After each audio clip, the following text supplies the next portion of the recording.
നമ്മുടെ ഭൂമിയെ ചുറ്റി അന്തരീക്ഷം എന്ന് പറയുന്ന വാതകങ്ങൾ കൊണ്ടുണ്ടാക്കിയ ഒരു പുതപ്പുണ്ടെന്ന് നമുക്കറിയാം. ഭൂമിയിൽ നിന്ന് നമ്മൾ മുകളിലേക്ക് സഞ്ചരിച്ച് അന്തരീക്ഷവും കടന്ന് മുകളിലേക്ക് എത്തിയാൽ പിന്നെ ഉള്ളത് ബഹിരാകാശമാണ്. ബഹിരാകാശത്തെത്തിയാൽ നമ്മളകത്ത് അവിടെ പ്രത്യേകിച്ചൊന്നും തന്നെയില്ല. അതുകൊണ്ടായിരിക്കാം നമ്മളതിനെ ശൂന്യാകാശം എന്ന് വിളിക്കുന്നത്. എന്നാൽ ഈ ശൂന്യാകാശം ശരിക്കും ശൂന്യമാണോ, ഒരു പെർഫെക്റ്റ് വാക്യൂം ആണോ എന്നുള്ളതാണ് ഇന്നത്തെ വീഡിയോയിൽ നമ്മൾ നോക്കാൻ പോകുന്നത്. നമസ്കാരം, സഹപാഠിയുടെ പുതിയൊരു വീഡിയോയിലേക്ക് ഹൃദയം നിറഞ്ഞ സ്വാഗതം.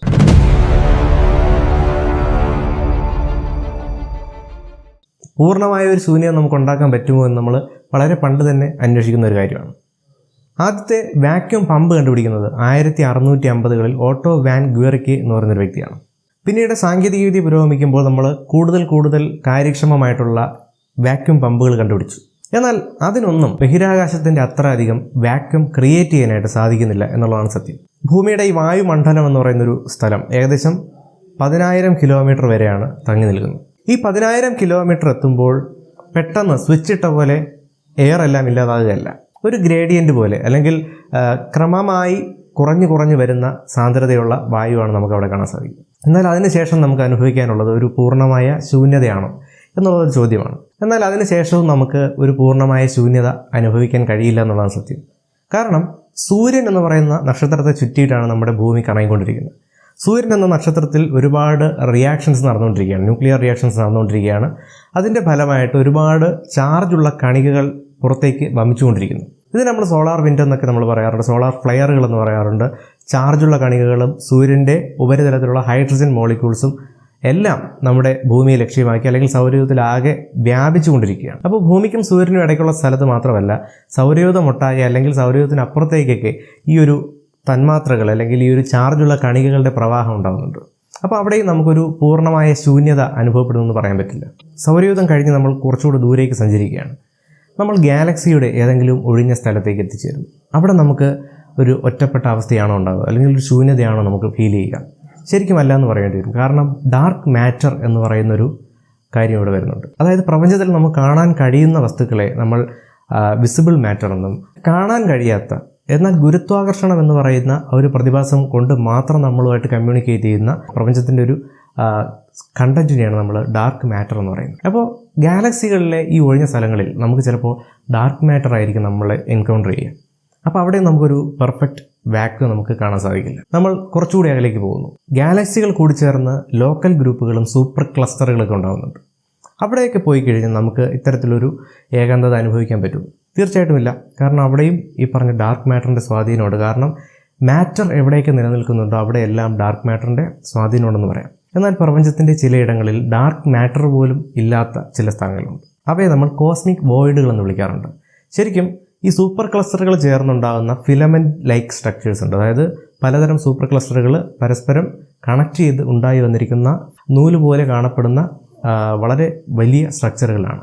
ഈ വലിയ സ്ട്രക്ചറുകൾക്കിടയിൽ ഉള്ള സ്പേസിനെയാണ് നമ്മൾ കോസ്മിക് വോയിഡുകൾ എന്ന് പറയുന്നത്. ഈ സ്ഥലങ്ങളിൽ ഡാർക്ക് മാറ്റർ പോലും ഉണ്ടാവാൻ സാധ്യതയില്ല എന്നാണ് പറയപ്പെടുന്നത്. അപ്പോൾ ഇവിടെ നമുക്ക് എന്താണ് ഫീൽ ചെയ്യുക, അല്ലെങ്കിൽ ഒരു പെർഫെക്റ്റ് വാക്യൂം നമുക്കിവിടെ കാണാൻ സാധിക്കും? തീർത്തും നിർഭാഗ്യകരമെന്ന് തന്നെ പറയണം. കാരണം അവിടെയും നമുക്ക് പൂർണ്ണമായ ഒരു ശൂന്യത അനുഭവിക്കാൻ കഴിയില്ല. അവിടെ നമ്മൾ കണ്ടുപിടുന്നത് ചിലപ്പോൾ ന്യൂട്രിനോകളായിരിക്കും. ന്യൂട്രിനോകൾ എന്ന് പറയുന്നത് ഒട്ടും തന്നെ റിയാക്ട് ചെയ്യാത്ത ചില കണികകളാണ്. വളരെ ലൈറ്റായിട്ടുള്ള അതിവേഗത്തിൽ സഞ്ചരിക്കുന്ന ചില കണികകളാണ്. ന്യൂട്രിനോകൾ സാധാരണഗതിയിൽ പ്രപഞ്ചത്തിൽ ഉണ്ടാകുന്നത് ന്യൂക്ലിയർ റിയാക്ഷനിലൂടെയാണ്. അതായത് സ്റ്റാർസിൽ നടക്കുന്ന ന്യൂക്ലിയർ ഫ്യൂഷൻ റിയാക്ഷനിൽ നിന്നാണ് സാധാരണഗതിയിൽ ന്യൂട്രിനോകൾ ഉണ്ടാകുന്നത്. അപ്പോൾ പ്രപഞ്ചത്തിലെ എല്ലായിടത്തും നക്ഷത്രങ്ങളും അതുപോലെ ഉയർന്ന ഊർജ്ജം പുറപ്പെടുവിക്കുന്ന ബോഡികളുണ്ട്. അപ്പോൾ ഇവയെല്ലാം തന്നെ വലിയ അളവിൽ ന്യൂട്രിനോകൾ എജക്റ്റ് ചെയ്തുകൊണ്ടിരിക്കുകയാണ്. ഏതൊരു കോണിൽ എത്തിച്ചേർന്നാലും അവിടെ വളരെ അകലെ നിന്ന് പുറപ്പെട്ട് ട്രാവൽ ചെയ്ത് വന്നുകൊണ്ടിരിക്കുന്ന, അല്ലെങ്കിൽ പ്രപഞ്ചം ഉണ്ടായ സമയത്ത് തന്നെ ട്രാവൽ ചെയ്തുകൊണ്ടിരിക്കുന്ന ന്യൂട്രിനോകൾ നമുക്ക് കാണാൻ സാധിക്കും. അതുകൂടാതെ നമുക്ക് കാണാൻ സാധിക്കുന്ന മറ്റൊരു കാര്യമാണ് കോസ്മിക് മൈക്രോവേവ് ബാക്ക്ഗ്രൗണ്ട് റേഡിയേഷൻ എന്ന് പറയുന്നത്. അതായത് പ്രപഞ്ചം ഉണ്ടായത് ബിഗ് ബാങ് വഴിയാണെന്ന് നമുക്കറിയാം. പ്രപഞ്ചം ഉണ്ടായ സമയത്തുണ്ടായ ഹൈ എനർജറ്റിക് ആയിട്ടുള്ള ലൈറ്റ് പ്രപഞ്ചം വികസിച്ച സമയത്ത് വലിഞ്ഞ് എക്സ്പാൻഡ് ചെയ്തിട്ട് പ്രപഞ്ചം മുഴുവനായിട്ട് സ്പ്രെഡായി.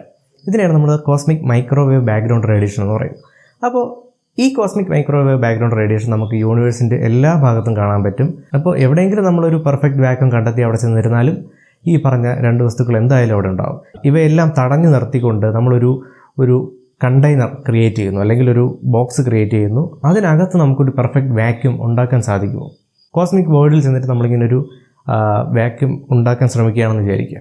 ശരിക്കും പറഞ്ഞാൽ അപ്പോൾ പോലും നമുക്ക് ഒരു പെർഫെക്റ്റ് വാക്യൂം ഉണ്ടാക്കാൻ സാധിക്കില്ല എന്നുള്ളതാണ്. കാരണം മോഡേൺ സയൻസ് പറയുന്നത് നമ്മുടെ യൂണിവേഴ്സ് നിർമ്മിക്കപ്പെട്ടിരിക്കുന്നത് ക്വാണ്ടം ഫീൽഡുകൾ കൊണ്ടാണ്. ഇത് നമ്മൾ ക്വാണ്ടം ഫീൽഡ് തിയറി എന്നാണ് പറയുന്നത്. ഈ ക്വാണ്ടം ഫീൽഡുകൾ എന്ന് പറയുന്നത് ശരിക്കും കണികകളുടെ ഒരു ജനന കേന്ദ്രമാണ്. അതായത് കണികകൾ ഉണ്ടാകുന്നതിനുള്ള ഒരു സോഴ്സാണ് ഈ ക്വാണ്ടം ഫീൽഡുകൾ എന്ന് പറയുന്നത്. അപ്പോൾ ഒരു തരത്തിലുള്ള പാർട്ടിക്കിൾസും ഉണ്ടാകാതിരിക്കുന്ന ഒരവസ്ഥ ഉണ്ടെങ്കിൽ ആ അവസ്ഥയിലും ശരിക്കും ഈ ക്വാണ്ടം ഫീൽഡുകൾ ഒരു തരം എനർജി ഉൾക്കൊള്ളുന്നുണ്ട്.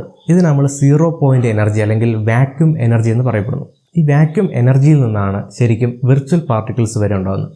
വിർച്വൽ പാർട്ടിക്കിൾസ് എന്ന് പറയുന്നത് ശൂന്യതയിൽ നിന്ന് ഉണ്ടായി ശൂന്യതയിലേക്ക് തന്നെ പോകുന്ന ചില കണികളാണ്.